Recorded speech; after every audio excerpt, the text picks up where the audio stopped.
दुनिया के सबसे शक्तिशाली योद्धाओं की बात हो और जापान के समुराई योद्धाओं का जिक्र ना हो, ऐसा भला कैसे हो सकता है। आज भी समुराई योद्धाओं को इतिहास के सबसे शक्तिशाली योद्धाओं में गिना जाता है। जापान के इन समुराई योद्धाओं को सालों की तपस्या के बाद ये उपाधि मिलती थी। मतलब ये कि जापान में 12वीं सदी से लेकर 19वीं सदी के बीच समुराई योद्धा बनना बेहद मुश्किल काम था। अगर कोई बन भी गया तो उसे जंग में हार मिलने पर उनके लिए आम लोगों की तरह जिंदगी जीना सबसे मुश्किल काम होता था। जापान के समुराई योद्धाओं की युद्ध कौशल क्षमता सबसे अलग थी।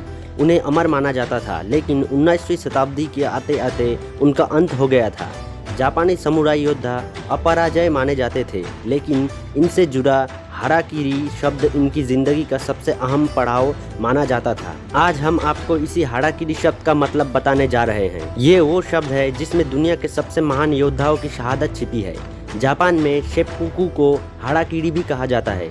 ये अपने देशवासियों के लिए एक ऐसी शहादत है जो सिर्फ और सिर्फ समुराई योद्धा ही कर सकते थे। ये शब्द समुराई योद्धाओं पर इसलिए भी फिट बैठती है क्योंकि युद्ध में हारने वाला योद्धा इस पारंपरिक रीति रिवाज के तहत अपनी शहादत देता था। जापान के समुराई योद्धा रण क्षेत्र में शहीद होना पसंद करते थे, लेकिन हारना नहीं। असल में समुराई वो योद्धा थे जिनके लिए जीत और सम्मान ही सब कुछ होता था।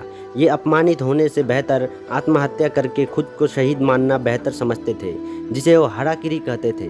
जापान में आज भी हाराकिरी को सम्मान की नज़रों से देखा जाता था, लेकिन दुनिया के अन्य देशों में इसे आत्महत्या कहा जाता है। 18वीं सदी में अगर कोई समुराई योद्धा जंग हार जाता था तो उसे कैद नहीं होती थी, बल्कि उसे सम्मानजनक रूप से मरने का मौका दिया जाता था।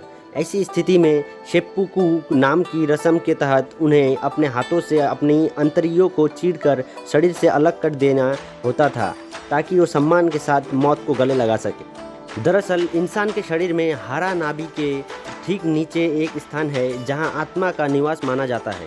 भारतीय ग्रंथों में इसे ब्रह्मारंध कहा जाता है। समुराई योद्धा पराजय से पहले वहां खंजर मारकर खुद को शहीद कर लेते हैं। जापान में ऐसा योद्धा जो हाराकिरी को अपनाते थे, हार के बावजूद उन्हें काफ़ी सम्मान दिया जाता था और विधि पूर्वक उनका अंतिम संस्कार भी होता था। जापान में एडो पीरियड 1603 से लेकर 1867 के दौरान समुराई यानी बुशी की शुरुआत हुई थी।